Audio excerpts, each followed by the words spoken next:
I can still hear the rustle of the paper in my hands. It wasn't just any paper. It was the final slap in the face, the legal stamp that said she won.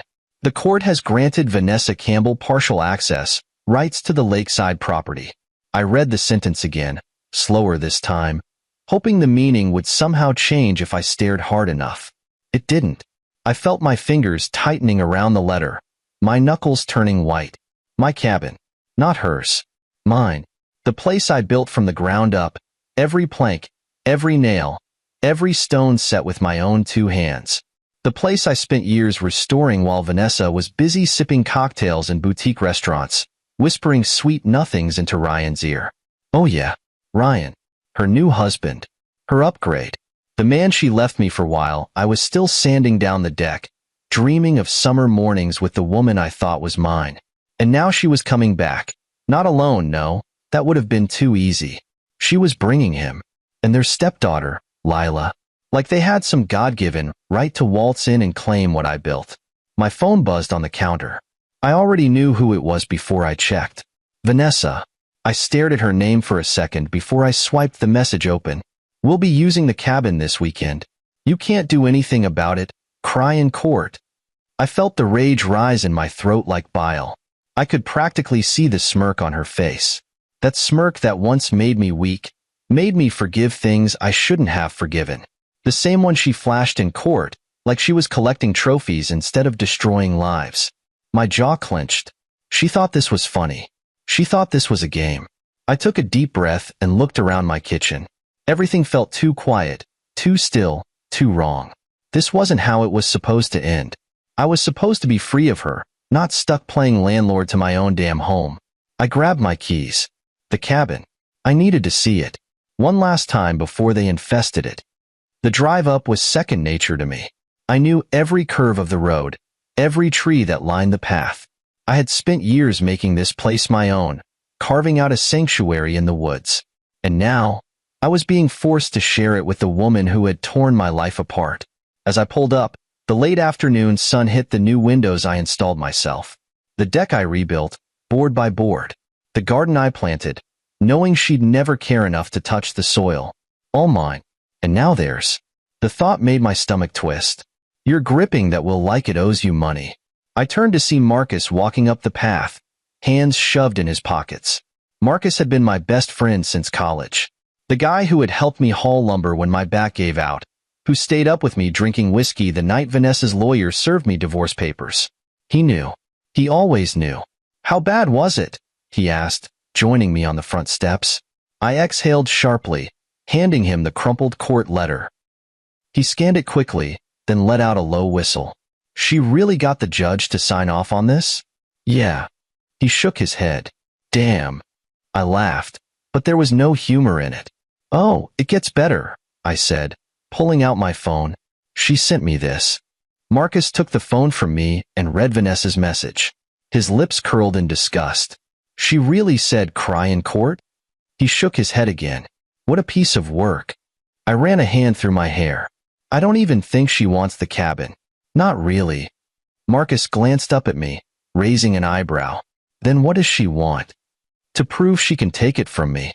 The words felt ugly coming out, but I knew they were true. She didn't care about the cabin. She didn't care about the renovations, the memories, the work I put into it. She just wanted to win. And the worst part? She had. So what are you gonna do about it? Marcus asked, crossing his arms. I let out a hollow laugh. What can I do? The court decided. She gets the cabin. End of story. But Marcus wasn't looking at me like it was the end of the story. He was grinning. A slow, dangerous grin. The cabin, yeah, he said. But what about the land around it? I frowned. What do you mean? Marcus leaned in slightly. I mean, did the court order say anything about how you use the land? I blinked.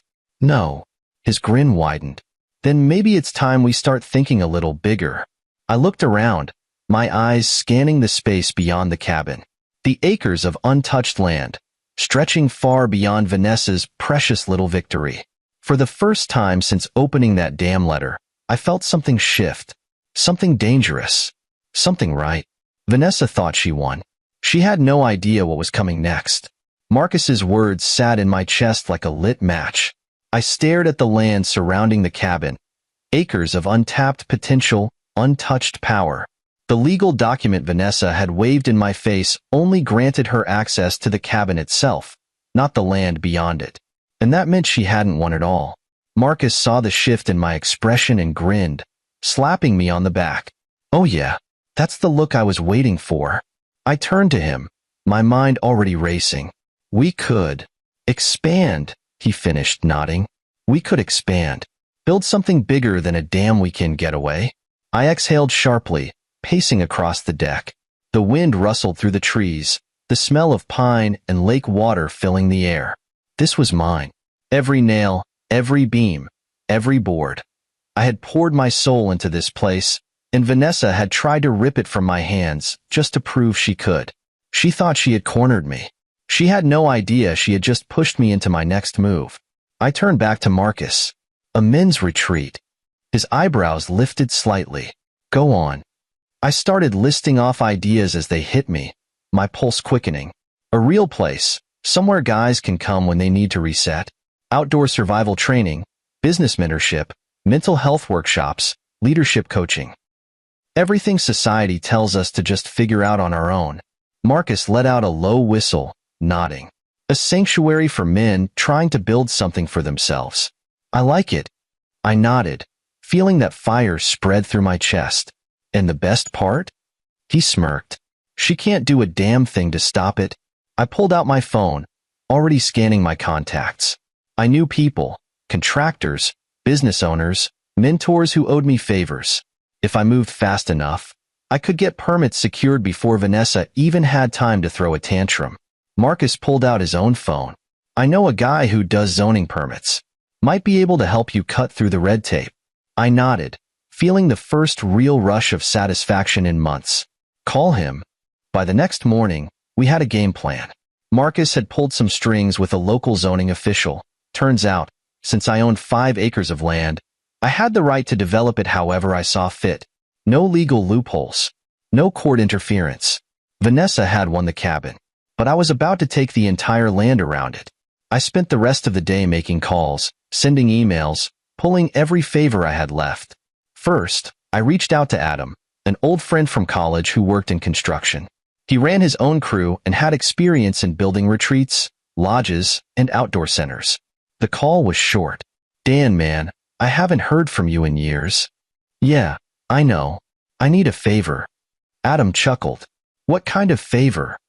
The kind where I turn my ex-wife's victory into the biggest mistake of her life. There was a brief pause, then he laughed. All right, now I'm interested.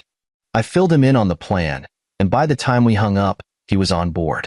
Next, I contacted local businesses, sponsors who would love the idea of a men's retreat center, mental health advocates, leadership coaches, even a journalist named Mark who had covered similar projects before. The response was overwhelming. Damn, Daniel, you're onto something here, Mark said. This isn't just about getting back at your ex. This could actually help people. I leaned back in my chair, feeling the first real sense of peace in a long time. That's the point. By the end of the week, the first deliveries arrived. Lumber, tools, permits, blueprints. I stood at the edge of my property, watching as Marcus directed a team of workers, his voice sharp and commanding. Adam's crew had already started marking out the land for the first building, a large main hall for group sessions. Gotta say, Dan, Adam called as he approached, I've done a lot of projects, but this feels personal. It is. Adam smirked, nodding toward the cabin. She know yet? I glanced at Vanessa's empty, untouched cabin sitting in the distance. No, I said. Not yet. It wasn't until a few days later that I got another text from Vanessa. We're coming up this weekend. Hope you're not still sulking. I stared at the message, my grip tightening around the phone. Sulking? She thought I was sulking? I grinned. Oh, Vanessa. She was about to learn exactly what I had been up to. I typed a response. Great. I'll be here. I could almost hear the confusion through the screen. She had no idea, and that was just how I wanted it. The night before she arrived, I stood on the newly built deck overlooking the lake. The retreat center was taking shape, The main hall's foundation was done, the walking trails were cleared, and we had already started laying out plans for the outdoor fire pit and training areas. It was no longer just a cabin. It was a movement. I could already picture the first group of guys showing up, men who needed a place to reset, to build themselves up instead of being torn down. And tomorrow, Vanessa would step into a place she didn't recognize. A place she could never control. I let out a slow breath, feeling the weight on my chest finally start to lift. Tomorrow, the game would change. And she wouldn't even see it coming. The sound of construction filled the air. Hammers hitting wood, drills buzzing, voices calling out measurements. My land was changing, and I was changing with it. Vanessa had no idea. I stood on the new deck, arms crossed, watching as Adam and his crew worked efficiently. The main hall's frame was already up, and the pathways leading into the woods were being cleared. A week ago, this was just a cabin surrounded by untouched land. Now, it was a movement in the making. Marcus approached, wiping sweat off his forehead. "We're ahead of schedule," he said. "By the time Vanessa gets here, she won't even recognize the place." I smirked. "That's the plan." He leaned against the railing, looking out over the lake. "I gotta ask, man, are you doing this just to screw with her, or is there more to it?" I exhaled slowly, running a hand over my jaw. At first, yeah, it was about her, about taking back control. But now, I gestured toward the growing retreat center. "This is bigger than her, bigger than me." Marcus nodded, understanding, because he knew what I knew. Men don't get places like this. We get told to suck it up, move on, be strong. We get told that asking for help makes us weak. This place? It was a reset button. A place where guys could rebuild, just like I was. And the best part? She couldn't take it from me. The first batch of materials for the outdoor training area arrived that afternoon. I walked over to Adam, who was flipping through the blueprints. "What's next?" I asked. "We're clearing the area for the fire pit and open-air sessions," he said, tapping the plans. "After that, we start on the cabins for overnight stays." Cabins. Not just one cabin anymore. Plural. I smirked. "I love it." Adam grinned. "You know, when you called me about this project, I figured it was just another post-divorce crisis thing. And now?" He glanced around at the work being done. The progress. The purpose. "Now I think you might actually be onto something." That night, I sat on the porch of my cabin. The one Vanessa thought she still had power over. The place she thought was still hers to invade. A few feet away, a new wooden sign leaned against the deck railing, waiting to be installed. I traced my fingers over the carved letters. Rising from the ashes. That's what this was about. Not just surviving. Rebuilding. My phone buzzed in my pocket. "Vanessa." I hesitated for a second before opening the message. "We're heading up tomorrow morning. Hope you've cleaned the place up for us." I exhaled a slow laugh. "The place up? Oh, Vanessa. You have no idea." I tapped out a reply. "See you soon." Then I set my phone down, leaned back, and looked up at the stars. Tomorrow was going to be fun. Morning came fast. I was already up before sunrise, drinking my coffee on the new deck, listening to the steady hum of work being done. The retreat was coming to life, and today was the day Vanessa would see it for the first time. The timing couldn't have been more perfect. The main hall's exterior was nearly finished, and the walking trails were fully cleared. The fire pit area was set up, the space marked for additional cabins, and new signposts had been installed. This wasn't just some petty revenge project anymore. This was a full-scale transformation. I finished my coffee, set the mug down, and stretched. Then I heard the sound of tires crunching against gravel. Showtime. Vanessa pulled up in her shiny white SUV, rolling to a stop beside the cabin. Ryan was driving, of course. She was in the passenger seat, her sunglasses perched on her nose, looking as if she was about to step into her private summer estate. And in the back seat, Lila, her stepdaughter, the one I barely knew, but somehow was being forced to share my space with. The moment Vanessa stepped out, she stretched her arms, exhaling dramatically.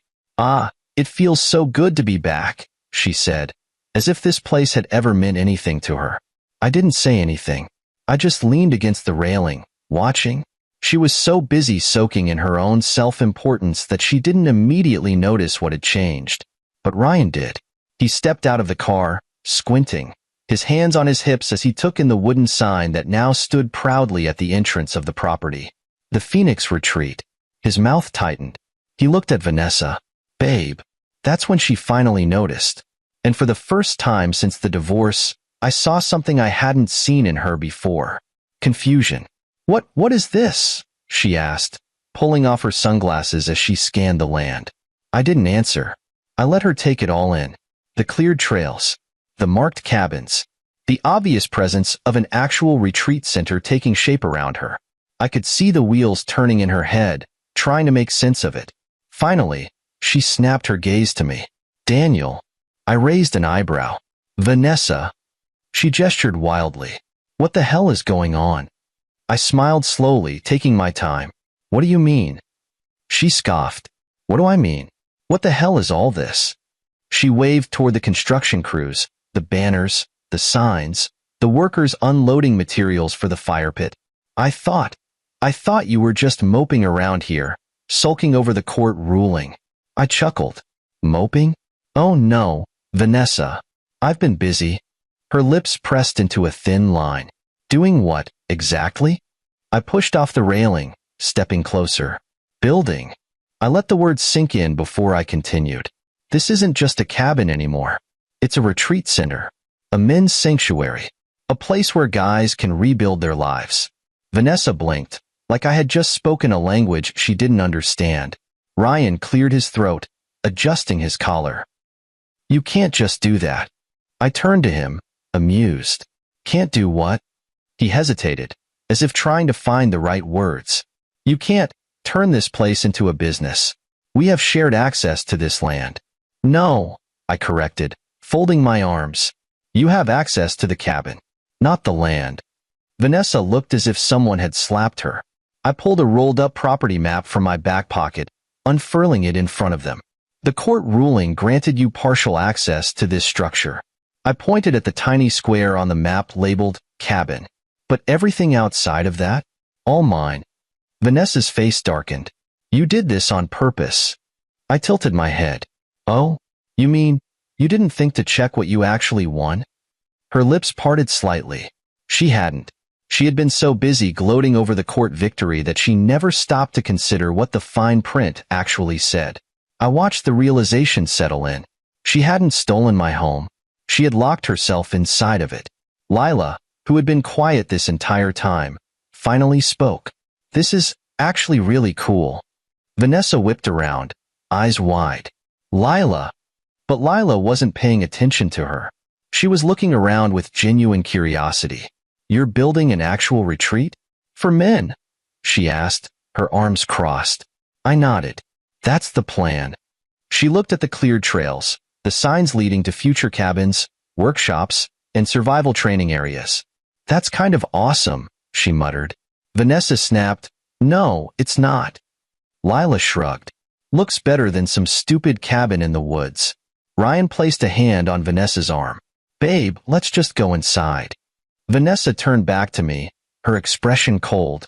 You think this is funny, don't you? I took a deep breath, staring directly at her. No, Vanessa. I think this is necessary. She shook her head, grabbing her bags from the car. Enjoy your little project, Daniel. It won't last. I smirked, stepping back as she stomped toward the cabin. Oh, don't worry. I intend to. She disappeared inside, slamming the door. Ryan lingered for a second longer, looking around uncomfortably before following her in. But Lila? She stood there, watching, and for a brief second, she smiled. I think this place might be cooler than they realize, she said quietly. Then she turned and walked inside after them. I exhaled, turning back toward the land I had built with my own hands. She thought she had one. She had no idea she had just stepped into my world now. The slam of the cabin door echoed across the clearing, but I barely reacted. Vanessa was angry. That much was obvious. But that was the thing about her. She'd always assumed that anger gave her power. She thought control meant she could manipulate the situation, turn the tides back in her favor. Not this time. I turned back toward the retreat, watching as Marcus gestured toward one of the new posts we'd set up. We should start running electrical lines soon, he said. You still want solar panels? Absolutely, I said, keeping my voice calm, measured. Like I hadn't just destroyed Vanessa's expectations in one afternoon. I didn't even have to check my phone to know she was texting her lawyer right now, looking for a way to undo this. Marcus grinned.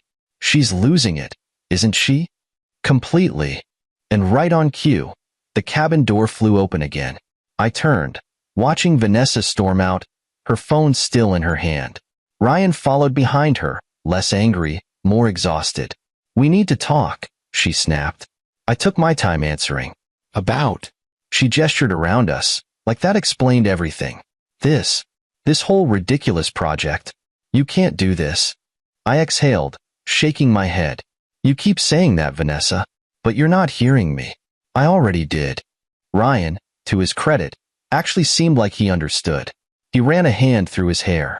Look, man, I get that this was personal for you, but let's be reasonable. Can we at least discuss this? I leaned against the railing. Sure. What do you want to discuss? Vanessa, sensing an opportunity, pounced. This retreat nonsense is going to interfere with our ability to enjoy the cabin, she said. You're literally building all around it, making it impossible for us to have any privacy. Oh, privacy? I asked.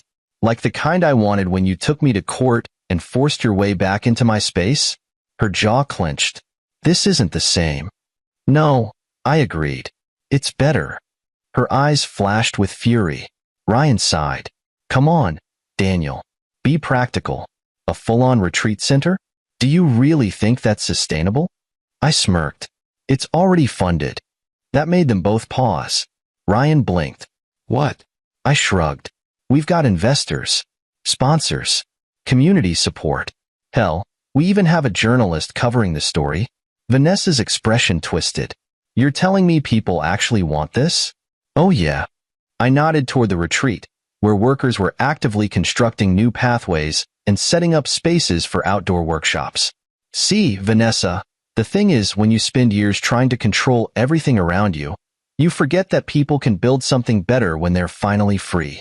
Her lips parted slightly, like she wanted to argue, but there was nothing she could say. Ryan shifted uncomfortably. And what exactly do you plan to do if people start showing up? Just let strangers walk all over the property? I grinned. You're catching on. That's exactly what's going to happen. Vanessa visibly bristled. You're turning this place into some glorified camping ground for lost men, she snapped. I raised an eyebrow. You say that like it's a bad thing. She inhaled sharply, trying to recenter herself. I could see the gears turning. She was scrambling for a new angle. And then it hit her. She smiled. And not the warm kind. Oh, she said, tilting her head. You know, this actually makes sense. I always did wonder what you'd do once you lost everything. There it was. The last-ditch insult before defeat. I kept my expression even. I didn't lose everything, Vanessa. I just lost you. She faltered for a split second. And that was all I needed. I pushed off the railing, stepping forward. And let's be honest, you think I missed that? Her eyes darkened. You. No, I cut in. You don't get to twist this. You walked away. You chose this path. And now?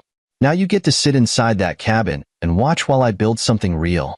Ryan shifted uncomfortably beside her, probably realizing for the first time that Vanessa wasn't as in control as she pretended to be. She squared her shoulders. We'll see about that. And with that, she turned on her heel and stormed back inside. Ryan lingered for a second before sighing and following her. Marcus let out a low whistle beside me. Damn, man, that was a thing of beauty. I chuckled, shaking my head. She's not done. No, Marcus agreed, but neither are you. And that was the difference. I wasn't reacting anymore. I was building. And Vanessa had no clue how to handle that. The dust had barely settled after Vanessa's tantrum when I heard footsteps behind me. I turned, half expecting Marcus, but it wasn't him. It was Lila. She stood there with her arms crossed, eyes flicking between me and the retreat in progress. The wind ruffled her long dark hair, and for the first time, I actually took a good look at her. She wasn't a little kid anymore. She was a teenager, probably 16 or 17. with the kind of posture that screamed, "I don't want to be here, but I don't have a choice." I recognized it instantly. I had once stood in those same shoes, dragged to places I didn't belong, stuck watching adults make decisions that I had no control over. She looked over at the construction, taking in the work crews, the signs, the materials stacked near the trails. Then she smirked. "This is pissing her off, huh?" I chuckled. Straight to the point. I leaned against the deck railing, watching her carefully. "You have no idea," she snorted, kicking at a loose rock on the ground. "Good." That made me pause. I raised an eyebrow. "You don't sound too thrilled to be here either." She shrugged. "Why would I be? I don't even know why she fought for this place. It's not like she ever cared about it before." There it was. The crack in the perfect family image. I nodded slowly, my gaze shifting toward the cabin. "You're not wrong. She never liked this place when we were married. Always complained about the bugs, the lack of Wi-Fi, how boring it was." Lila let out a short laugh. "Sounds about right." I watched her for a moment. "So why are you here?" She sighed, rolling her eyes. "Because Ryan insists on these stupid, family bonding trips." She made air quotes with her fingers. "Every time he and my mom start having issues, she magically remembers that I exist and drags me along for some forced vacation." I frowned at that. "That doesn't sound great." She scoffed. "It's not." Silence stretched between us for a moment, the distant sound of hammering and chainsaws filling the space. Then she turned to face me fully. "So, what's your deal? Why are you turning this place into, like, some dude ranch?" I smirked at her description. "It's not a dude ranch." Yeah, it kind of is." She gestured to the work crews. "Guys, tools, cabins, woods. I'm pretty sure that qualifies." I chuckled. "It's a retreat. A place for guys who need to get away, figure things out, build something for themselves." She tilted her head. "So, like therapy? More like rebuilding. Some guys come out of a bad divorce, a job loss, military service, whatever it is, they need a place to reset." She studied me carefully. "And you?" I met her gaze evenly. "I needed to build something after losing everything." For a moment, she didn't say anything. Then she nodded, like she understood something unspoken. "That actually makes sense." That surprised me. "Yeah." She shrugged again. "I mean, it's better than sulking in some sad bachelor apartment. At least you're doing something productive." I smirked. "Thanks, I think." She smiled slightly, then looked back at the retreat. "Can girls come here?" That made me pause. "What?" She gestured vaguely. "Like, do you let girls sign up? Or is it just for guys?" I considered that. Right now, it's a men's retreat. But maybe down the line, we could open it up. She nodded like she was filing that information away.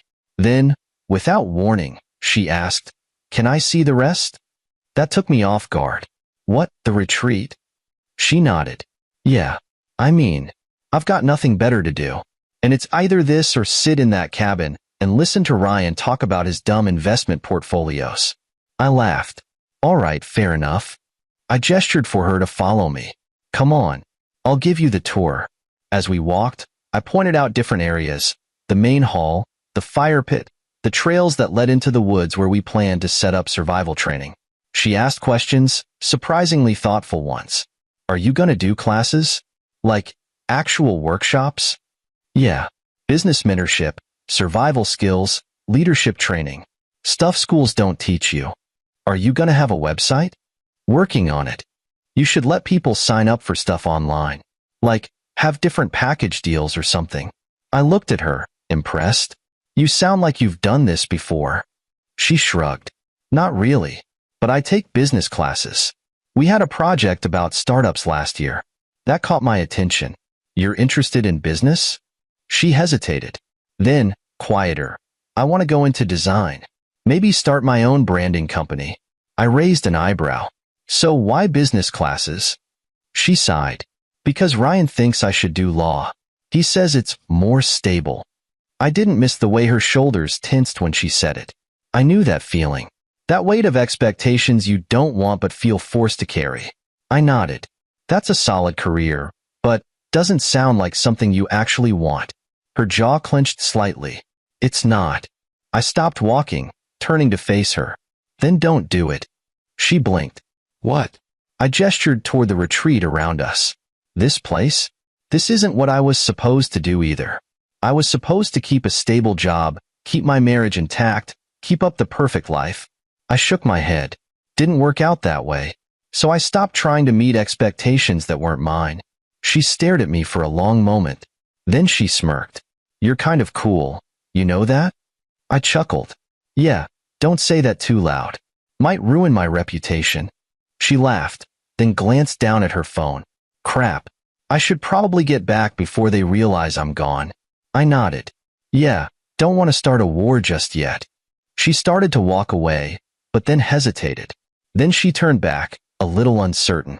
Hey, if I wanted to learn more about this kind of stuff, like branding, business stuff, could I? I smiled. You're always welcome here, Lila. She brightened slightly. Cool. Then, with one last glance at the retreat, she jogged back toward the cabin. I watched her go, realizing something. Vanessa thought she had won when she took the cabin. She had no idea that her own stepdaughter had just become my unexpected ally. The next morning, I woke up early. Not because I had to. I could have easily stayed in bed, let my crew handle things. But because I wanted to be awake when it happened. When Vanessa realized she'd lost, I made my coffee slowly, taking my time, enjoying the quiet of the woods. It was one of my favorite parts of this place. The stillness before the day started. The way the early morning mist hung over the lake like a veil. Soon, that peace would be broken. I checked the time. 7:43 a.m. She wouldn't last much longer before storming out. Right on cue, the cabin door slammed open. Vanessa came out in a fury, her robe flapping behind her, her hair in a messy bun that told me she'd been tossing and turning all night. Good. Ryan followed, looking tired but not nearly as angry as she was. And behind them, Lila. Arms crossed, quiet, observing. I took another slow sip of my coffee as Vanessa stomped up to the main hall construction site. Daniel, we need to talk. Now. I set my mug down on the railing. Morning to you too. She ignored that. This, she gestured wildly at the retreat being built around her, is getting out of hand. I leaned against the porch, acting like I had all the time in the world. What's the problem? Her face turned red. You know what the problem is. You've turned this place into a construction site. We can't even enjoy the cabin. I shrugged. Sounds like a you problem. Ryan sighed, rubbing his temples. Come on, man. Can we just sit down and talk like adults? I raised an eyebrow. We could have done that before you two dragged me to court. He looked away, lips pressed into a thin line. Vanessa, however, wasn't backing down. You're deliberately trying to make this place unlivable for us, she accused. This retreat nonsense? It's just a way for you to get back at me. I exhaled slowly, shaking my head. Vanessa, do you really think you're that important? She blinked, thrown off. What? You honestly believe I'm spending all this time, this effort, just to annoy you? I gestured toward the retreat. This is bigger than you. Bigger than me. She scoffed. Oh, please. I turned to Lila. Hey, tell her what you think. Lila, who had been completely silent until now, smirked slightly. I think it's cool. Vanessa spun toward her, eyes wide. Lila. She shrugged. What? It's true. Ryan shot her a warning look, but she just rolled her eyes. I saw Vanessa's jaw clench. She hated losing control of the narrative. I stepped down from the porch, crossing my arms. I told you, Vanessa. You won the cabin, but you didn't win the land. And that means you don't get to tell me what I can and can't do with it. She narrowed her eyes. We'll see about that. There it was. Her last card to play. She turned to Ryan. Call the lawyer. Ryan hesitated. Vanessa? Call the lawyer. Ryan sighed, pulling out his phone. I'll see what he says. I wasn't worried, because I already knew what the lawyer was going to tell them. 2 hours later, Vanessa sat on the porch of the cabin, her arms crossed, seething. Ryan stood a few feet away, still on the phone. I didn't have to hear the conversation to know what was happening. The lawyer had told them exactly what I already knew. They had no case. Vanessa might have won access to the cabin, but she had no right to dictate what happened on my land. And now? She was stuck. Her own personal hell, trapped inside a cabin that was slowly becoming an island in a growing empire of men reclaiming their lives. Ryan hung up and turned to her. It's legal, he admitted. There's nothing we can do. Vanessa snapped. This is ridiculous. I refuse to accept this. We are not going to sit here and let him destroy our time here. Ryan pinched the bridge of his nose. Vanessa, we already lost. No, she barked. We haven't lost. We fight harder. I leaned against the railing, watching her unravel. You could always sell me back your access to the cabin. Her head whipped toward me. You'd love that, wouldn't you? I smirked. Yeah, actually, I would. She gritted her teeth. Forget it. I shrugged. Your choice. She turned to Ryan. Let's go inside. I need to think. Ryan nodded, relieved to get away from this conversation. But Lila? She didn't move. She stood there, arms crossed, watching. Vanessa noticed. Lila, inside. Now. Lila didn't move. I saw something shift in her eyes. For the first time, she was seeing Vanessa for what she really was. A control freak who only cared about winning. And in that moment, Lila made her decision. She walked toward me instead. Actually, she said, I want to stay. Vanessa paled. Excuse me? Lila lifted her chin. I want to see what Daniel's building. I want to learn about it. Vanessa took a slow step forward, voice sharp. Lila, go inside. Now. Lila shook her head. No. Ryan put a hand on Vanessa's arm. Let it go. But Vanessa wasn't used to losing. Her face twisted. I am your mother. You will do as I say. Lila laughed. Actually laughed. That's when I knew. Vanessa had lost more than just the cabin. She had lost control. Lila met her gaze evenly.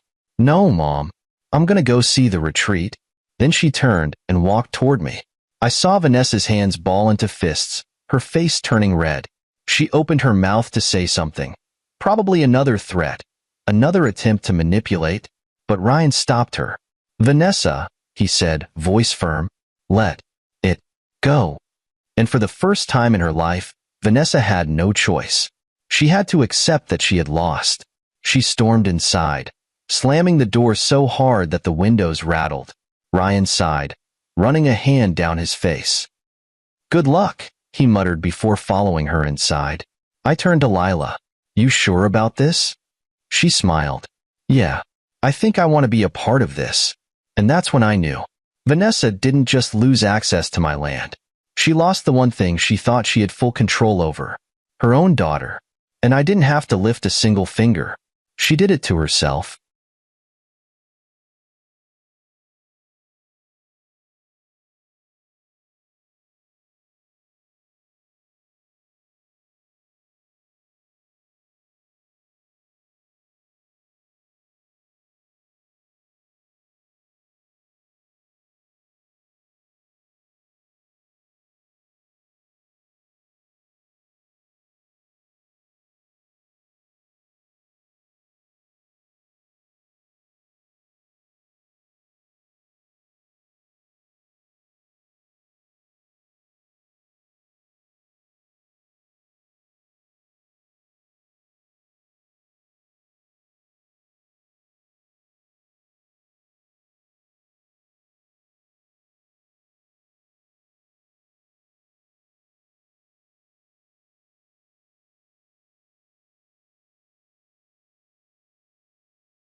I packed my things and disappeared after my wife slapped me at her birthday dinner table in front of her friends and family. For years later, I was invited in my hometown for an exclusive meeting of millionaire elites. When I landed, I got the shocking news about my wife that, you know that feeling when you're standing on the edge of a cliff, thinking you're about to jump into something beautiful, only to realize you're falling into your own grave?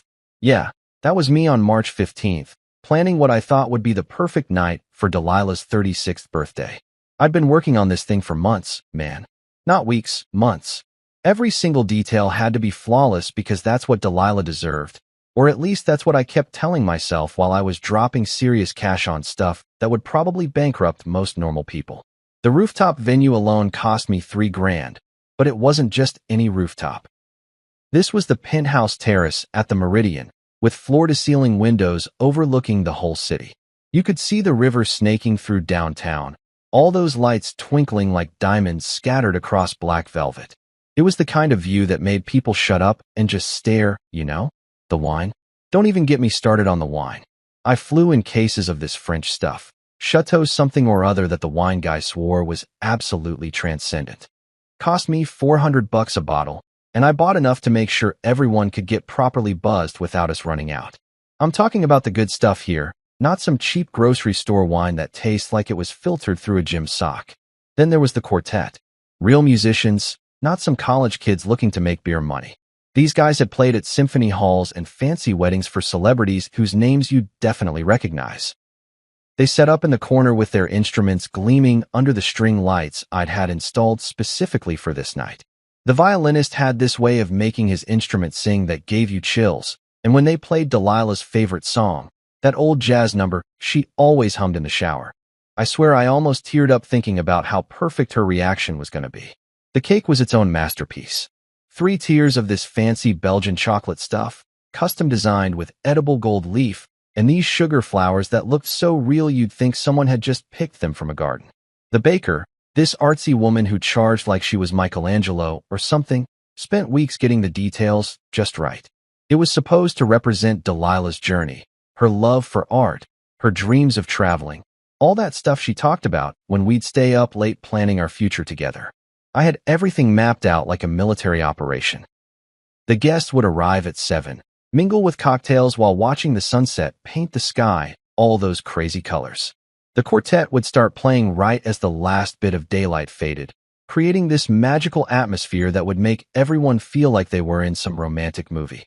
Then we'd move to dinner, catered by that upscale place downtown that always had a waiting list longer than my arm.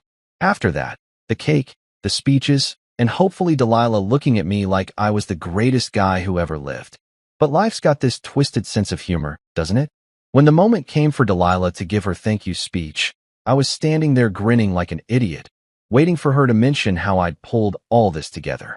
She thanked her sister Bianca for always being there. She thanked her mom for raising her right. She thanked her friends for making life worth living. She even thanked the damn waitstaff for their service. But me?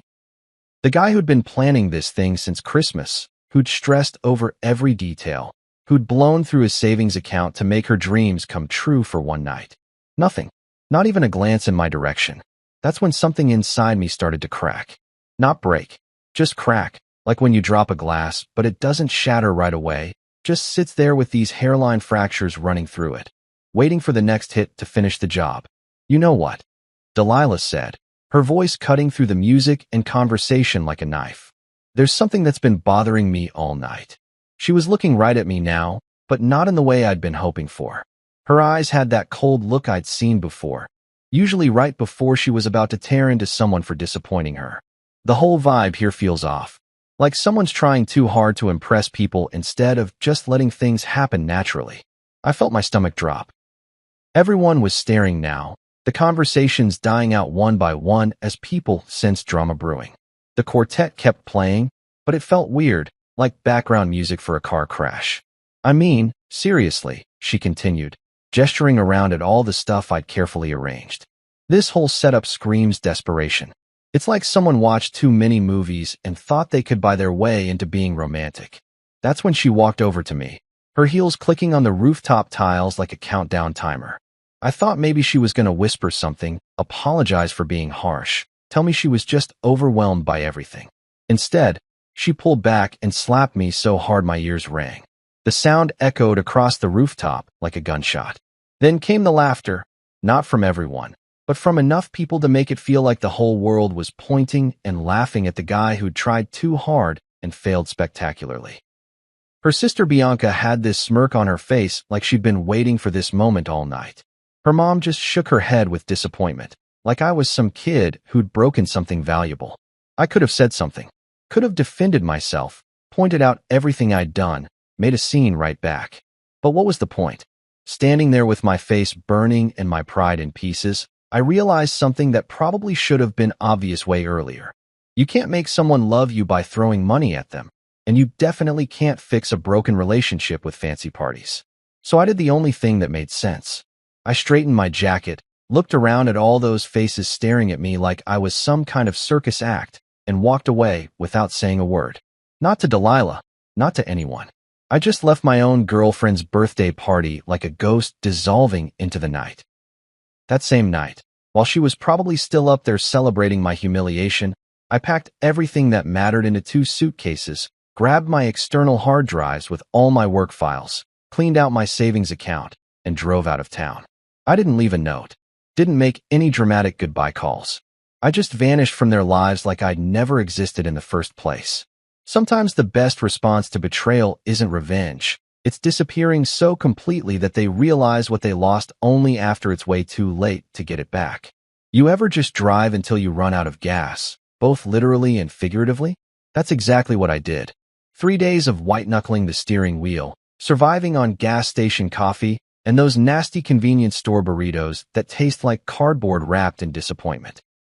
I kept driving west until I hit Oregon, where the rain falls like it's got nothing better to do and nobody asks too many questions about why you showed up with everything you own crammed into the back of a Honda Civic. The name change wasn't some elaborate spy movie thing. It was surprisingly simple, actually. Damon Cross. Had a nice ring to it, didn't it? Strong but not flashy, memorable but not suspicious. I picked it because it sounded like someone who could disappear into a crowd but still get things done when it mattered. Plus, getting new documents isn't as hard as you'd think when you know the right people and have cash in hand.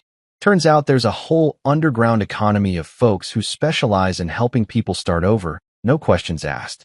I ended up in this little town called Cedar Falls, population maybe 8,000 on a good day. The kind of place where everyone waves at strangers, and the biggest excitement is when they change the flavor of the month at the ice cream shop. Found myself a tiny apartment above this old bookstore called Frederick's Literary Haven.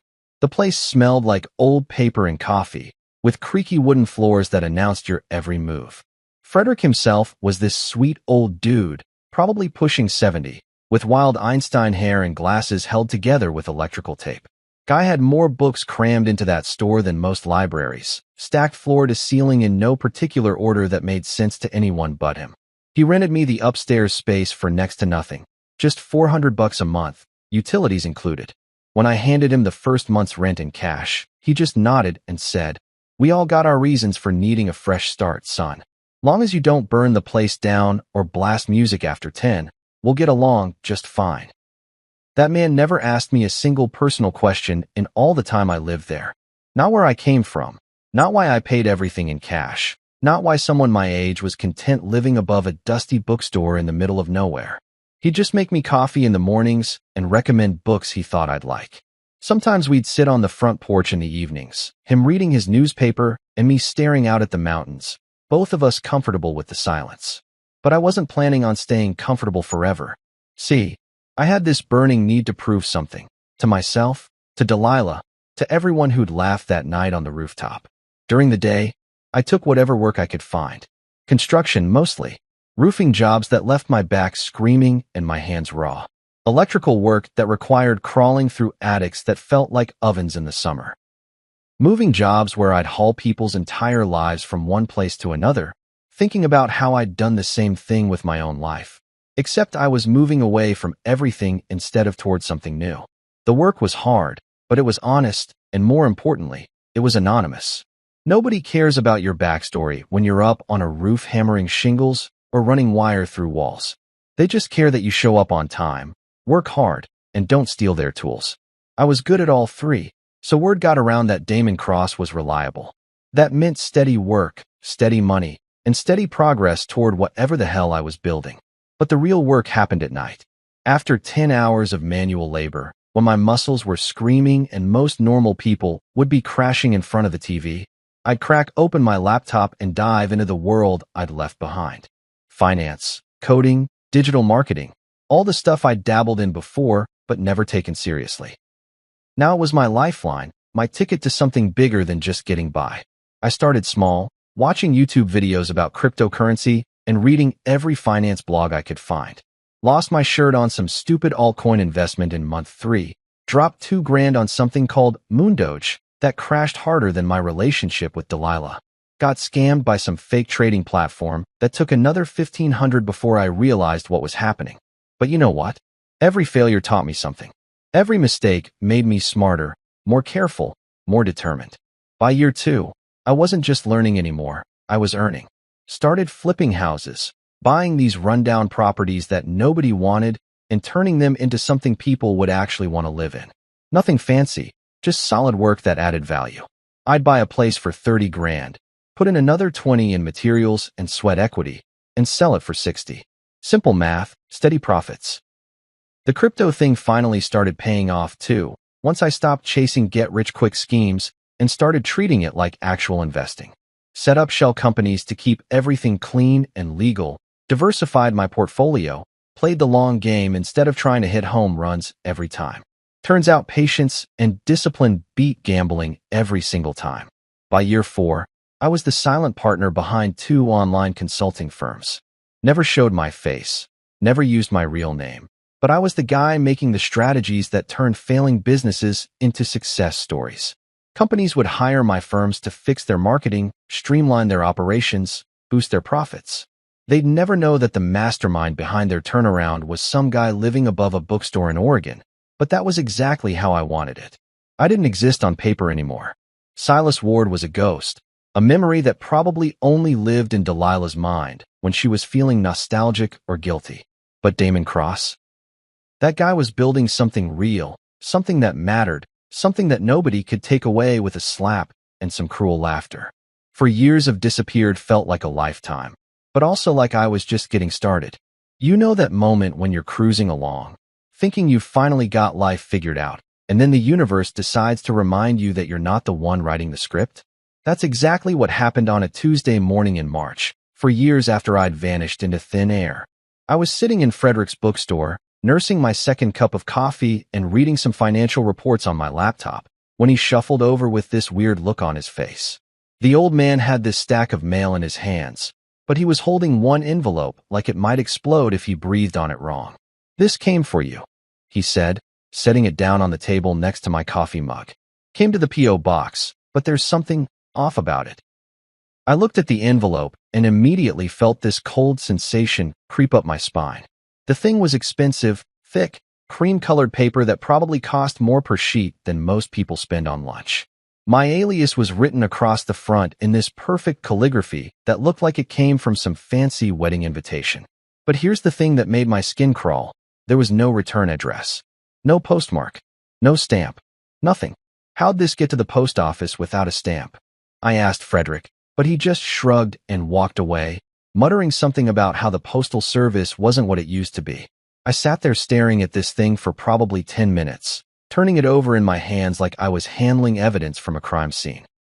See, when you've spent 4 years building a completely anonymous life, when you've been more careful than a paranoid drug dealer about keeping your tracks covered, you get real suspicious when mysterious letters show up with your fake name on them, especially when they arrive through channels that don't make any logical sense. I finally worked up the nerve to open it, using my coffee shop knife to slice through the wax seal. Yeah, there was an actual wax seal, like we were living in some Victorian novel or something. Inside was this single sheet of paper, same expensive stock as the envelope, with maybe 50 words printed in that same perfect calligraphy. "Mr. Cross," it read, "your reputation in certain circles has not gone unnoticed. We cordially invite you to attend an exclusive summit for emerging global investors. Location: The Grandview Resort, Riverview. Date: March 20th to 22nd. Your participation would be valued. Accommodations have been arranged. Simply present this invitation upon arrival. That was it. No signature, no organization name, no contact information. Just this cryptic invitation to some high-roller meeting in my old hometown, happening on the exact same weekend as Delilah's birthday. My hands started shaking, and not from the caffeine. Riverview. The place I'd fled from 4 years ago with my tail between my legs and my heart shattered into a million pieces. The place where I'd been humiliated in front of everyone who mattered to Delilah, where I'd learned the hard way that love doesn't mean squat when someone decides you're not worth their respect. The place I'd sworn I'd never set foot in again, no matter what. But here's the thing about the universe. It's got this sick sense of timing. March 20th was Delilah's 37th birthday. The weekend of the 22nd would be right around the anniversary of that disaster on the rooftop, when my whole world had come crashing down over some imported wine and a custom cake.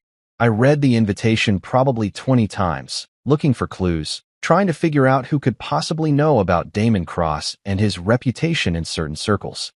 I'd been so careful, so methodical about keeping my business dealings anonymous. My shell companies were registered in different states. My consulting work was done through encrypted channels. My real estate flips were handled through intermediaries who'd never met me face to face. But someone knew. Someone had connected the dots between the nobody who'd disappeared from Riverview and the somebody who was quietly making waves in the investment world. Someone with enough resources to track me down, enough influence to get an unstamped letter delivered to my P.O. box, and enough nerve to invite me back to the scene of my greatest humiliation. The more I thought about it, the more that old familiar chill settled into my bones. It was the same feeling I'd had that night on the rooftop, right before everything went sideways. Like standing on the edge of a cliff in the dark, not knowing if the next step would be solid ground or a 1,000-foot drop. I spent the rest of that day pacing around the bookstore, driving Frederick crazy with my restless energy. Every rational part of my brain was screaming at me to throw the invitation in the fireplace and pretend it never happened. I'd built a good life in Oregon. Quiet, successful, drama-free. Why risk all of that by walking back into whatever web someone was spinning for me? But there was this other voice, the one that had been whispering in the back of my mind for 4 years. The voice that wondered what had happened to everyone I'd left behind. The voice that wanted to know if Delilah ever thought about me, if she ever regretted that night, if she'd figured out what she'd thrown away when she decided I wasn't worth her gratitude. That night, I made a decision that probably would have seemed crazy to anyone who knew the whole story. I booked a flight to Riverview under yet another name, Roman Bishop this time. Got myself a whole new set of documents, a credit card that traced back to one of my shell companies, even had a fake business card printed up that identified me as a private investment consultant. But here's the thing, I wasn't going back for closure. I wasn't going back to win Delilah back or to get revenge on the people who'd laughed at me. I was going back because someone had gone to a lot of trouble to get my attention, and I needed to know why. In my experience, when mysterious people start sending mysterious invitations, it usually means someone knows something you need to know. The flight was booked for March 19th, one day before Delilah's birthday, 4 years after the worst night of my life. Time to find out what the hell was really going on. You know that feeling when you step off a plane and breathe in the air of a place you swore you'd never see again? It hits you like a punch to the gut, all those memories flooding back whether you want them or not. The Riverview Airport smelled exactly the same. That weird mix of industrial cleaning supplies and overpriced coffee that somehow managed to be both sterile and comforting at the same time. I was walking through the terminal, pulling my carry-on behind me and trying to blend in with all the other business travelers, when I spotted him. Maxwell Lynn, standing by the baggage claim like he'd been waiting there for hours, holding a folded newspaper and wearing that same expensive suit he'd probably been buying in different colors for the past decade. Now, seeing Maxwell there wasn't just surprising, it was downright unsettling. This was a guy I'd met exactly once, maybe 4.5 years ago, at some networking event Delilah had dragged me to.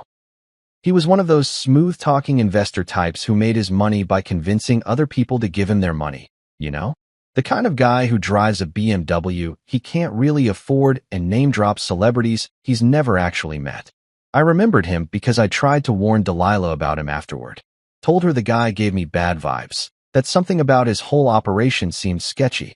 She'd laughed it off, said I was just being paranoid because I didn't understand sophisticated finance. Yeah, well, turns out my paranoia radar was pretty well calibrated. But what the hell was he doing at the airport, and how did he know I was going to be on that particular flight? I was traveling under the name Roman Bishop, for crying out loud. Unless someone had serious connections or serious surveillance capabilities, there was no way he should have been able to track me down. He spotted me before I could decide whether to approach him or just walk past like I didn't recognize him.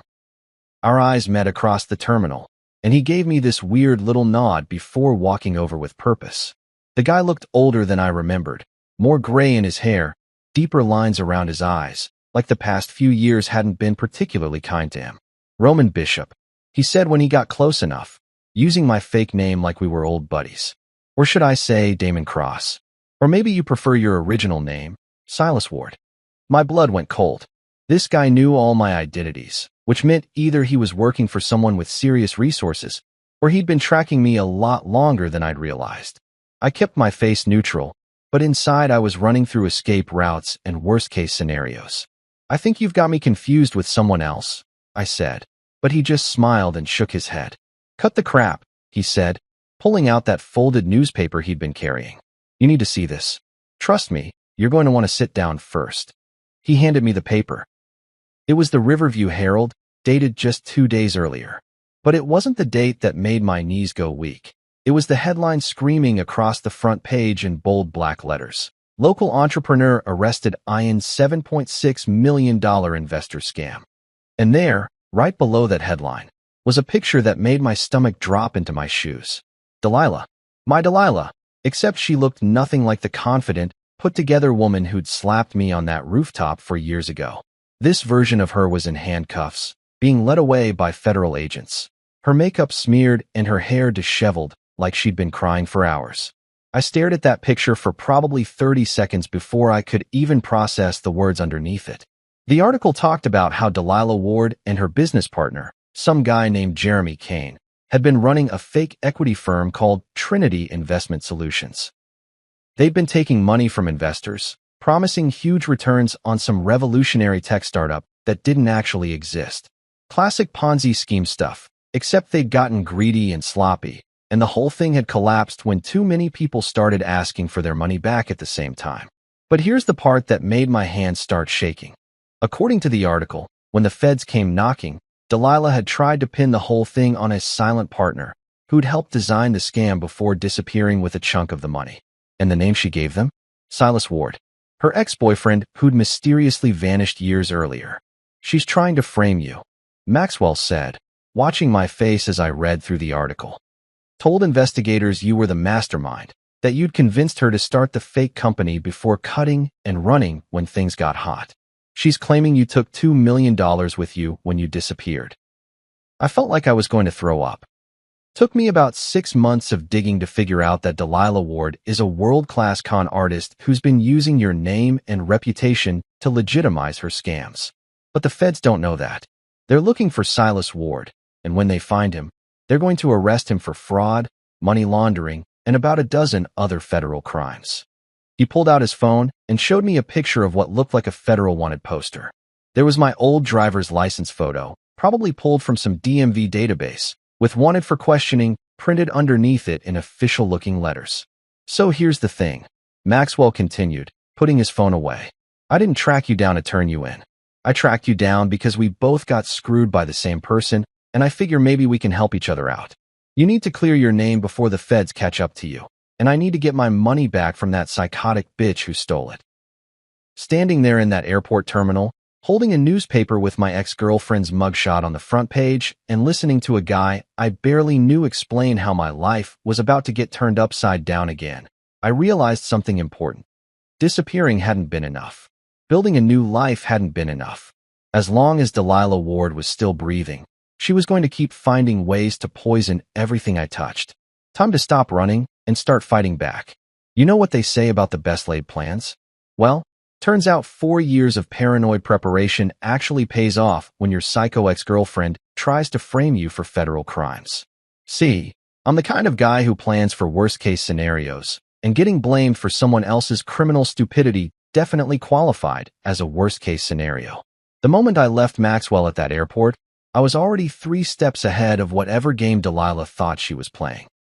I'd spent years building multiple identities, creating paper trails that could exonerate me, and keeping meticulous records of every business deal I'd ever made. Call it paranoia, call it smart planning. I called it my oh shit insurance policy, and it was about to pay dividends. First stop was my hotel room, where I fired up my encrypted laptop and accessed the digital fortress I'd built around my real identity. For years of careful documentation, every financial transaction logged and verified, every business relationship mapped out with contracts and communications. I had bank records showing exactly where my money came from and where it went. I had timestamps proving I was in Oregon during every single month that Delilah's scam was running. I had business partners who could verify my legitimate consulting work, real estate deals with public records, and a paper trail longer than most people's grocery lists. But having the evidence wasn't enough. I needed to get it in front of the right people before the federal investigation turned me into a fugitive. That's where my network came in handy. For years of flying under the radar had taught me the value of building relationships with people who could move mountains when necessary. Within 6 hours of reading that newspaper, I had lawyers in 3 different states reviewing my documentation. Not just any lawyers, the kind of high-powered defense attorneys who charge more per hour than most people make in a week and who know exactly how to make federal prosecutors listen when someone's been falsely accused. I paid them in cryptocurrency, naturally, keeping everything clean and traceable, but not necessarily tied to any particular identity. While the legal team was building my defense, I was working on the offensive strategy. See, Delilah had made one crucial mistake when she decided to drag my name through the mud.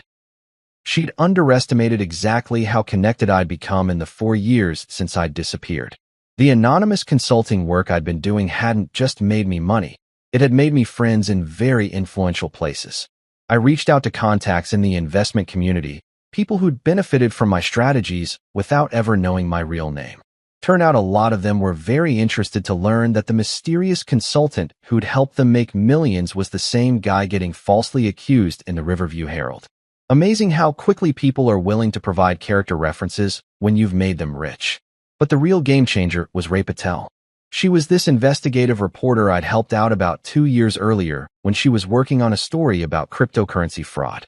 I'd provided her with some inside information that helped her break a major story about a Ponzi scheme targeting elderly investors.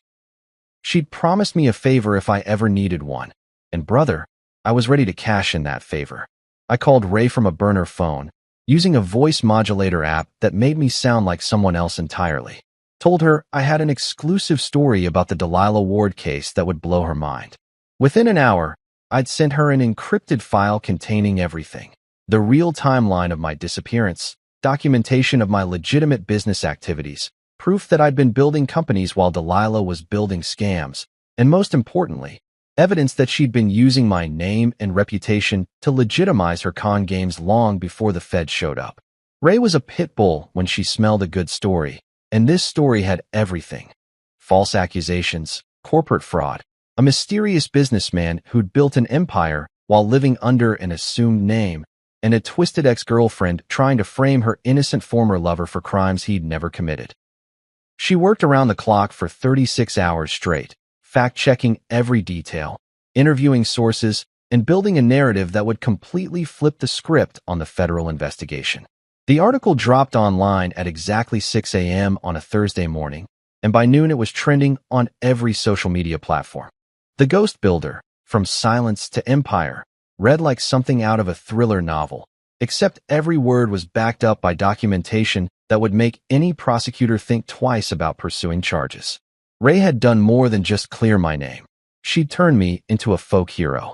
The article painted me as this brilliant entrepreneur who'd rebuilt himself from nothing after being publicly humiliated by a narcissistic girlfriend, only to have that same girlfriend try to destroy him again years later when her own criminal schemes collapsed. It was David versus Goliath, except David had 4 years to prepare and Goliath was a delusional con artist who'd finally run out of people to scam. The response was immediate and overwhelming. Social media exploded with support for the mystery businessman who'd been wrongfully accused. Financial news outlets picked up the story, with headlines like, "How One Man's Silent Success Story Exposed a Multi-Million-Dollar Fraud." Delilah went from being portrayed as a victim of her manipulative ex-boyfriend to being exposed as a pathological liar who'd been trading on stolen reputation for years. But the real victory came when the federal prosecutors issued a statement 3 days after Rhee's article went viral. They'd reviewed the new evidence and determined that Silas Ward was not a person of interest in the Trinity Investment Solutions case. In fact, they were now investigating how Delilah Ward had obtained and misused his personal information as part of her fraudulent scheme. Maxwell called me that night, laughing so hard he could barely speak. "Holy shit, man," he said. "You didn't just clear your name, you buried her. The feds are talking about adding identity theft and defamation to her charges." She went from looking at 5 years to looking at 15. I didn't celebrate, though. This wasn't about revenge, it was about justice. Delilah had spent 4 years thinking she could use my name whenever it was convenient for her schemes, never considering that someday I might be in a position to defend myself. She'd underestimated the man I'd become, and that underestimation was going to cost her everything. Standing in my hotel room that night, reading the flood of supportive messages from people who'd never met me but believed in my story, I realized something important. I wasn't running anymore. For the first time in 4 years, I wasn't hiding from my past. I was using it as a foundation for whatever came next. Delilah had tried to bury me, but all she'd done was help me dig myself out of a grave I'd been hiding in for way too long. You know that moment in movies when the mysterious stranger walks into the room and everything goes quiet? Well, real life isn't quite that dramatic, but it's pretty damn close when you've spent the last week becoming a viral sensation and then show up unannounced at the most exclusive event in town. The Grandview Resort's annual charity gala was exactly the kind of pretentious affair I used to feel intimidated by back in my old life. 500 of Riverview's wealthiest and most influential people, all dressed to the nines and pretending to care about whatever cause was fashionable this year. The kind of event where a single table cost more than most people's monthly rent, and where being seen was more important than actually seeing anything. I'd chosen my outfit carefully. Charcoal gray Armani suit, no tie, crisp white shirt open at the collar.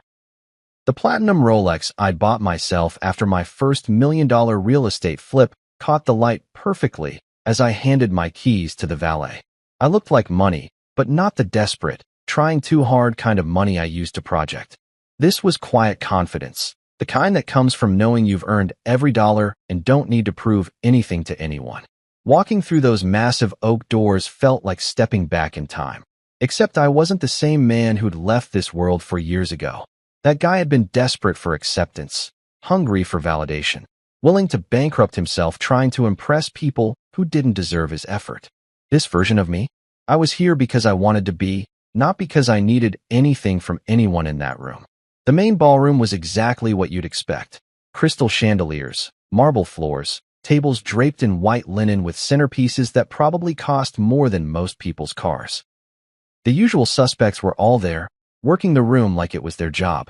Politicians pressing flesh, business owners making deals, socialites gossiping about who was sleeping with whom and who'd lost money on what stupid investment.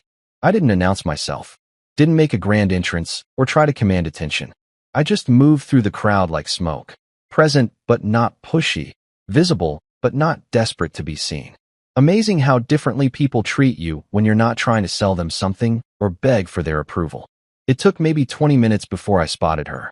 Delilah was holding court near the bar, surrounded by the same circle of sycophants who'd laughed when she slapped me on that rooftop. She was wearing this stunning black dress that probably cost more than my first car, her hair done up in some elaborate style that screamed, "I spent 6 hours at the salon today." From a distance, she looked exactly like the woman I'd fallen in love with all those years ago. But I could see the cracks if I looked closely enough. The way her smile seemed forced, like she was working too hard to appear confident. The slight tremor in her hands when she lifted her wine glass. The way her eyes kept darting around the room, like she was expecting bad news to walk through the door at any moment. Which, in a way, it just had. Jeremy Kane was standing next to her, playing the part of the supportive boyfriend with his hand resting possessively on her lower back. I recognized him from the newspaper photos, tall, artificially tanned, with the kind of perfect teeth that screamed, "Trust fund baby." He was working the crowd like a seasoned politician, shaking hands and making small talk with people who probably had no idea they were chatting with an accused federal criminal. I made my way toward the bar, taking my time, letting them notice me gradually. First it was just another face in the crowd, then recognition starting to dawn, then that moment of pure shock when reality hit them like a freight train. Our eyes met across maybe 15 feet of crowded dance floor, and time just stopped. Not in a romantic movie way, more like watching a car accident happen in slow motion. Delilah's face went through about 6 different emotions in the span of 3 seconds. Confusion, recognition, disbelief, fear, anger, and finally something that looked almost like relief. That's when she dropped her wine glass. The sound of crystal hitting marble was sharp enough to cut through the ambient noise of conversation and music. Red wine splashed across the white linen tablecloth like blood at a crime scene, and suddenly everyone in a 10-foot radius was staring at the mess. Delilah just stood there, frozen, staring at me like I was some kind of ghost who'd materialized out of her worst nightmare. Jeremy noticed the commotion and followed her gaze, his confident smile faltering when he realized what, or rather who, had caused his girlfriend to lose her composure. The guy actually took a step backward, like I was contagious or something. Smart move, considering his legal situation. I could have said something, could have walked over and made a scene. Let everyone know that the mysterious businessman from the viral news story was standing right there in their midst. Could have confronted Delilah about her attempts to frame me, or called Jeremy out for being part of a multi-million-dollar scam. Instead, I just nodded. One small, almost imperceptible acknowledgement. That yes, I saw her. Yes, I was really there. And yes, everything had changed since the last time we'd been in the same room. That nod said everything that needed to be said. It wasn't about forgiveness or revenge or any of the dramatic emotions that probably would have driven the old me. It was about power, the quiet, unshakable kind of power that comes from knowing you've already won before the game even started. Jeremy reached for Delilah's arm, probably trying to offer comfort or support or whatever it is that criminals do when they're trying to maintain their cover. But she pushed his hand away without even looking at him, her eyes still locked on mine like she was trying to figure out if I was real or just some stress-induced hallucination. I finished my drink, top-shelf whiskey, neat, because I could afford the good stuff now, and set the empty glass on the bar. Then I walked away, moving through the crowd like I owned the place, which in a way, I guess I did. Not literally, but in terms of presence, confidence, and the kind of quiet authority that money and success tend to generate. I didn't look back. Didn't need to. The message had been delivered, loud and clear. Silas Ward was back, but he wasn't the same man who'd left. This version was stronger, smarter, and completely immune to whatever games Delilah might still be trying to play. Let her spend the rest of the evening wondering what I was planning, what I knew, and what I might do next. After 4 years of her thinking she held all the cards, it was time for her to realize that the deck had been reshuffled, and I was the one dealing now. You ever have someone from your past show up at your door looking like they've been hit by a freight train? Well, that's exactly what happened 2 nights after the gala. And let me tell you, it was both exactly what I expected and nothing like I'd imagined it would be. I was sitting in my hotel suite. Penthouse level at the Meridian, same building where I'd thrown that disastrous birthday party 4 years ago, working on my laptop and enjoying the irony of being able to afford the best room in the place. The view was incredible. The whole city spread out below me like a circuit board, all those lights twinkling in the darkness. It was the kind of view that used to make me feel small and insignificant, but now it just reminded me how far I'd climbed. The knock came at exactly 11:47 p.m. Not the confident rap of a hotel employee or the authoritative pound of law enforcement. This was hesitant, desperate, the kind of knock that says, "Please don't pretend you're not in there." I knew who it was before I even looked through the peephole, but I looked anyway, just to see what 4 years and a federal fraud investigation had done to the woman who'd once been the center of my universe. Holy shit. Delilah looked like she'd been crying for hours, maybe days. Her makeup was smeared, her hair was a mess, and she was wearing this rumpled designer dress that looked like she'd been sleeping in it. This wasn't the confident, put-together woman who'd slapped me in front of 20 people. This was someone who'd hit rock bottom and was still falling. I could have ignored her. Could have pretended I wasn't there. Let her stand in that hallway until hotel security showed up to escort her away. Part of me, the part that still remembered the humiliation, the laughter, the way she'd thrown my love back in my face, wanted to let her suffer the way she'd made me suffer. But I'm not that guy anymore. The man I'd become over the past 4 years didn't operate from a place of petty revenge. So I opened the door. "Silas," she said, and just hearing my real name from her lips after all this time hit me harder than I'd expected. "Please, I know I don't deserve this, but I need to talk to you." I didn't say anything, just stepped back and let her walk into the suite. She moved like she was afraid I might change my mind and throw her out, which honestly wasn't entirely wrong. The woman who destroyed my self-worth in front of a crowd was now standing in my penthouse suite, begging for my attention. The first thing I did was pour her a glass of water. Not wine, not champagne, just plain water from the mini fridge. She needed to hydrate more than she needed to get drunk, and besides, I wasn't about to waste good alcohol on whatever sob story she was about to feed me. She took the glass with shaking hands and drank about half of it before she could even speak. When she finally looked up at me, her eyes were so red and swollen I almost felt sorry for her. Almost. "Jeremy turned on me," she said, her voice barely above a whisper. "The federal prosecutors offered him a deal if he'd testify against me. He took it. Said I was the mastermind, that he was just following my lead, that I'd manipulated him into helping with the scam." I wasn't surprised. Guys like Jeremy Kane don't have loyalty in their DNA. They've got survival instincts and a willingness to throw anyone under the bus if it saves their own skin. Delilah should have seen that coming from a mile away. But then again, she'd never been great at reading people's true motivations. "I don't know who else to turn to," she continued. And then she did something that 4 years ago would have broken my heart. She dropped to her knees right there on the carpet of my hotel suite. "I know I hurt you. I know I was horrible to you that night. And I know I don't deserve your help. But please, Silas. I'm scared. I don't know what to do." The tears started then. Real tears, not the crocodile tears she used to turn on whenever she wanted something. These were the tears of someone who'd finally realized that all the bridges they'd burned were the only ways back to safety. I let her cry for maybe 5 minutes, just standing there watching this woman who'd once made me feel like I wasn't worth the air I breathed, reduced to begging on my hotel room floor. There was no satisfaction in it, no sense of vindication or justice served, just this hollow feeling, like watching a house burn down when you used to live there. When she finally looked up at me, mascara streaking down her cheeks, I told her the truth. Not the angry truth, not the bitter truth, but the simple, honest truth that had taken me 4 years to fully understand. "Delilah," I said, sitting down across from her, "I'm not angry at you anymore. I was, for a long time, but I'm not now. You know why? Because being angry at you is like being angry at a scorpion for stinging. It's just what you do. It's who you are." She started to protest, to say she'd changed, that she was different now, but I held up my hand to stop her. "The thing is," I continued, "I don't care anymore.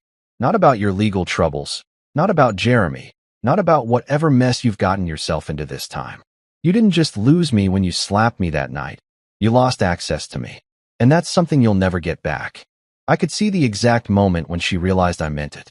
Her face went through this progression of emotions: hope, desperation, disbelief, and finally acceptance. She wasn't going to manipulate me, wasn't going to guilt me into helping her, wasn't going to charm her way back into my life. "You're really not going to help me?" she asked, and there was genuine surprise in her voice, like she couldn't believe someone would turn down the opportunity to rescue her. "I'm not going to hurt you," I said, standing up and walking to the door. "But I'm not going to save you either. You made your choices, Delilah. Now you get to live with them." I opened the door and waited. She stood up slowly, smoothed down her dress, and tried to pull herself together. For just a moment, she looked like the woman I'd fallen in love with, proud, beautiful, unbreakable. Then reality crashed back in, and she was just another person who'd burned too many bridges and run out of places to hide. She walked to the door, paused for a second like she was going to say something else, then thought better of it.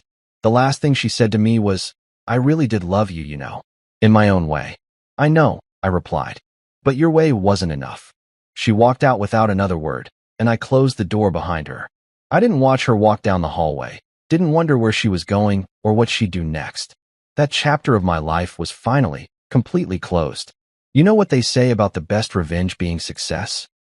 Well, standing on that conference stage in front of 300 of the most powerful investors in the country, I finally understood what that actually meant. This wasn't about getting back at anyone. This was about showing the world who I'd become when nobody was watching. The Global Investment Summit was exactly the kind of high-level event I used to dream about attending back when I was scraping together pennies to impress Delilah. Now I was the keynote speaker, the guy everyone had come to hear from. The irony wasn't lost on me that this was happening in the same city where I'd once been humiliated, in front of people who probably remembered the pathetic story about Delilah Ward's ex-boyfriend who'd disappeared after making a scene. I'd been introduced as the enigmatic strategist behind some of this decade's most successful anonymous investment firms, which was a fancy way of saying the guy who got rich while staying invisible. The audience was paying attention before I even opened my mouth.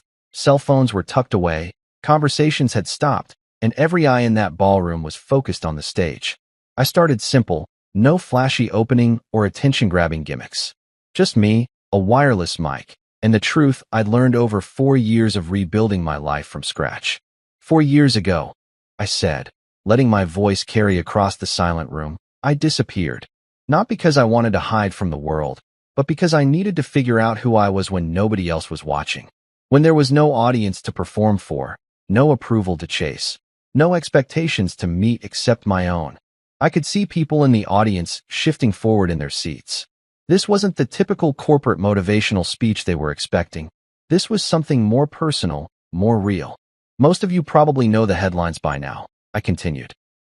The false accusations, the attempt to frame me for crimes I didn't commit, the ex-girlfriend who tried to use my name to legitimize her scams. But here's what the headlines don't tell you. None of that matters. Not the betrayal, not the lies, not even the vindication when the truth came out. I paused, looking out over the crowd. I could see some familiar faces, investors who'd unknowingly hired my consulting firms, business owners who'd benefited from my strategies, even a few people I recognized from my old life in Riverview. They were all hanging on every word. What matters is what you build when nobody's applauding. Real power isn't about being seen, it's about being effective. It's about creating value when there's no crowd to cheer, solving problems when there's no credit to claim, building something meaningful when the only person who'll know you did it is you. The energy in the room was electric now. I could feel it, that moment when an audience stops just listening and starts really hearing what you're saying. I spent 4 years learning that healing doesn't come from revenge or vindication or proving other people wrong. It comes from outgrowing the need for those things. It comes from building something so solid, so real, so valuable that the opinions of people who hurt you become irrelevant background noise.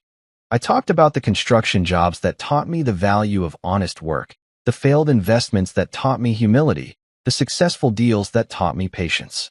I talked about learning to find satisfaction in quiet accomplishments, about building wealth without building ego, about creating success that didn't depend on anyone else's approval or recognition.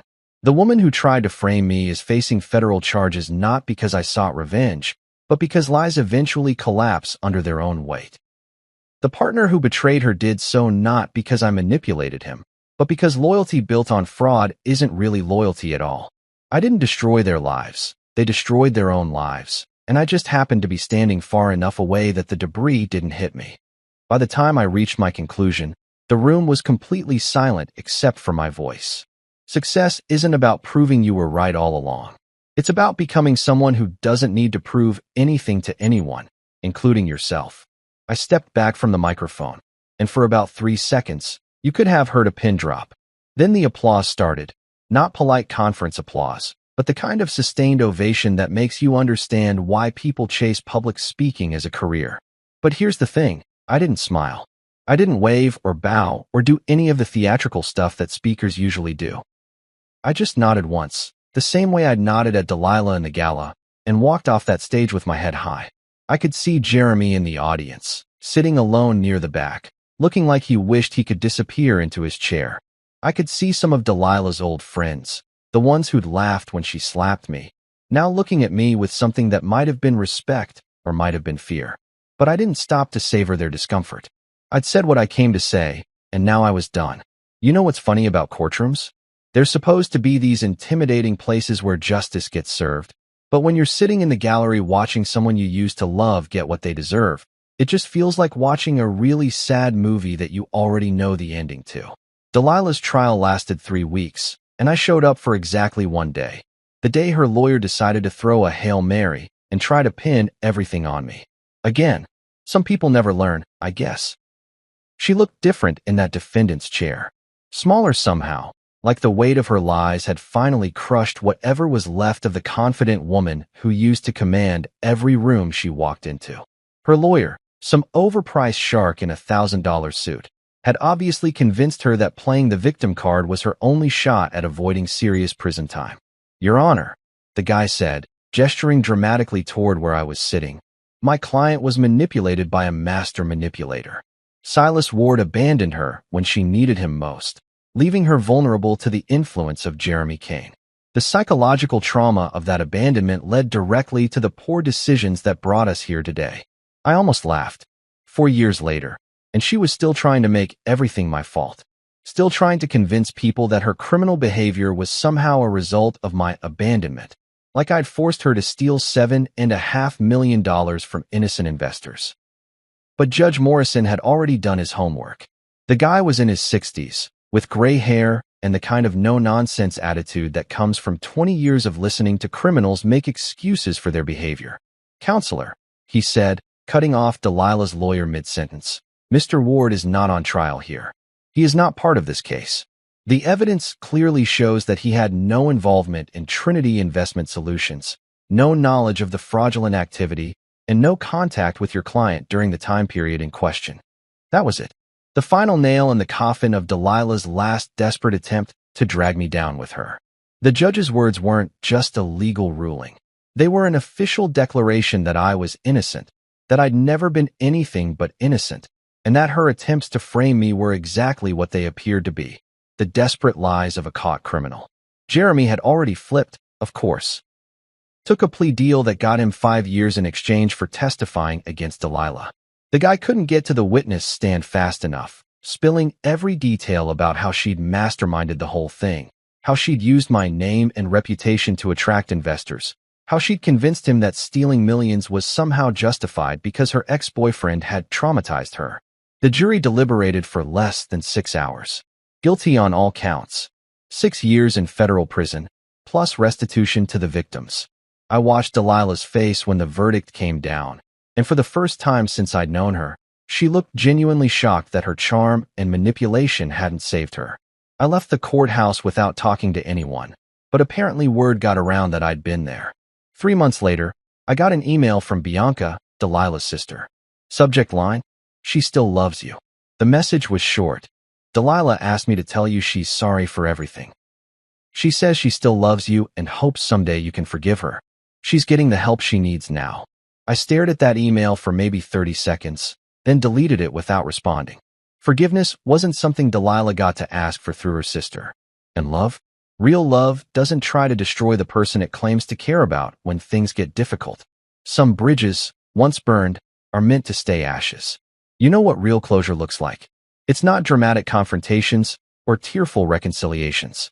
It's building something meaningful with your own hands and watching it change people's lives for the better.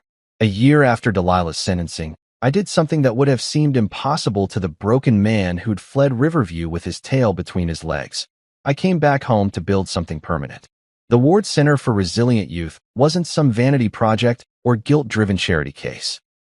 It was a state-of-the-art facility designed to help kids who'd been written off by everyone else. Foster kids aging out of the system, teenagers from broken homes, young people who'd made mistakes but still deserved a second chance. I funded the whole thing myself, every brick and beam, every computer and counseling session. The ribbon-cutting ceremony was packed with local politicians, business leaders, and families whose kids would benefit from the center's programs. Standing there with those oversized scissors in my hands, looking out at a crowd that included some of the same people who'd witnessed my humiliation years earlier, I felt something I hadn't experienced in a long time. Genuine pride that had nothing to do with revenge or vindication. That's when a kid from the crowd, maybe 13 or 14, with the kind of wary eyes that come from seeing too much too young, raised his hand and asked, "Are you the man who came back stronger?" The question hit me harder than I'd expected. This kid didn't know about Delilah or the rooftop or any of the drama that had defined my old life. To him, I was just the guy who'd built something good, someone who'd figured out how to turn pain into purpose. I smiled. Really smiled, probably for the first time in years. I'm the man who learned to disappear without losing himself. The local news covered the opening, but they barely mentioned the old scandal. Delilah's name had already faded from the headlines, replaced by newer stories about different criminals and fresher controversies. The reporters were more interested in the anonymous businessman who'd quietly built an empire and then used his wealth to give back to his community. Meanwhile, my name, my real name, was being engraved on plaques in boardrooms across the country. The consulting firms I'd built were thriving. The investment strategies I'd developed were being taught in business schools. The kid who'd been slapped and humiliated on a rooftop had become someone whose opinion actually mattered in rooms where real decisions got made. Sometimes I still think about that night, the imported wine, the custom cake, the laughter that followed the slap. But it doesn't sting anymore. It's just a story about someone I used to be, someone who thought he needed other people's approval to have worth. The rooftop slap didn't define me. It revealed me. It showed me who I really was when everything else got stripped away, and more importantly, it showed me who I could become when I stopped trying to be what other people wanted. The silence that followed that slap, that's where I learned to listen to my own voice. And that voice told me something important. You don't need to correct the past when you've outgrown it completely.